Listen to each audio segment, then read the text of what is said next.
Revolutionary Guard deployed a GSED satellite carrier to put the device into space, a previously unheard-of system. Iran has announced it successfully launched the country's first military reconnaissance satellite after months of failures, a program the United States alleges is a cover for missile development. The first satellite of the Islamic Republic of Iran has been successfully launched into orbit by the Islamic Revolutionary Guard Corps (IRGC), said the elite force's official website on Wednesday. It said the satellite, dubbed the Noor, was deployed from the CAS 2-stage launcher from the Markazi Desert, a vast expanse in Iran's central plateau. The satellite orbited the Earth at 425 kilometers (264 miles), said the website. This action will be a great success and a new development in the field of space for Islamic Iran. The IRGC called it the first military satellite ever launched by Tehran. It used a GSED, or messenger, satellite carrier to put the device into space, a previously unheard-of system. As the world grapples with the coronavirus pandemic and historically low oil prices, the missile launch may signal a new willingness to take risks by Iran. This raises a lot of red flags, said Fabian Hinz, a researcher at the James Martin Center for Nonproliferation Studies at the Middlebury Institute of International Studies in Monterey, California.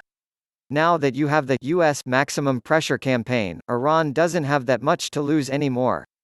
Hinz said, based on state media images, the launch appeared to have happened at a previously unnamed IRGC base near Shahroud, Iran, some 330 kilometers (205 miles) northeast of Tehran.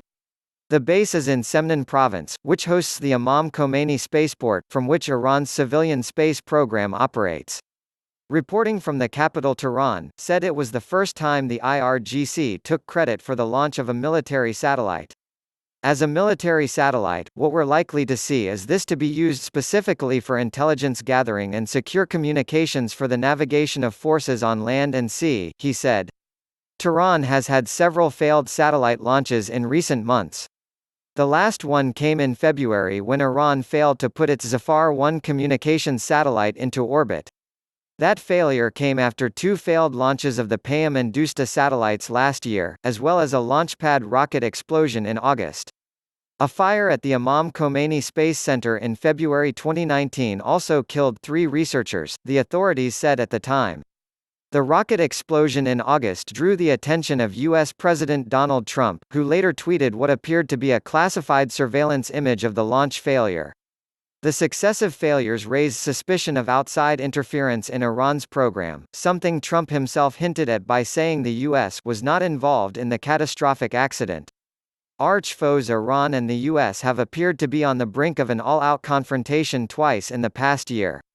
Long-standing acrimony between Tehran and Washington was exacerbated in 2018 when Trump unilaterally withdrew from a deal that froze Iran's nuclear program, and issued new demands that Tehran curtail its development of ballistic missiles.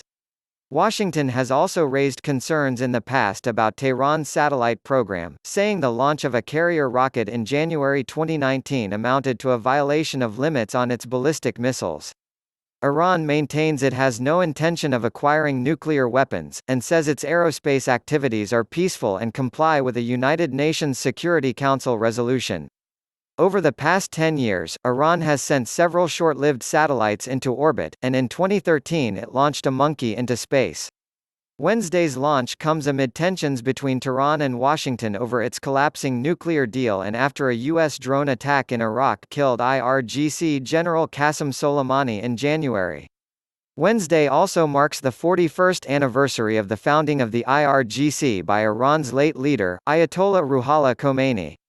An image of the rocket that carried the satellite showed it bore a Quranic verse on overcoming adversaries. The IRGC, which operates its own military infrastructure in parallel to Iran's regular armed forces, is a hardline force answerable only to Supreme Leader Ayatollah Ali Khamenei.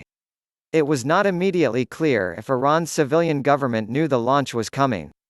President Hassan Rouhani gave nearly a 40-minute speech on Wednesday before his cabinet that included no mention of the launch.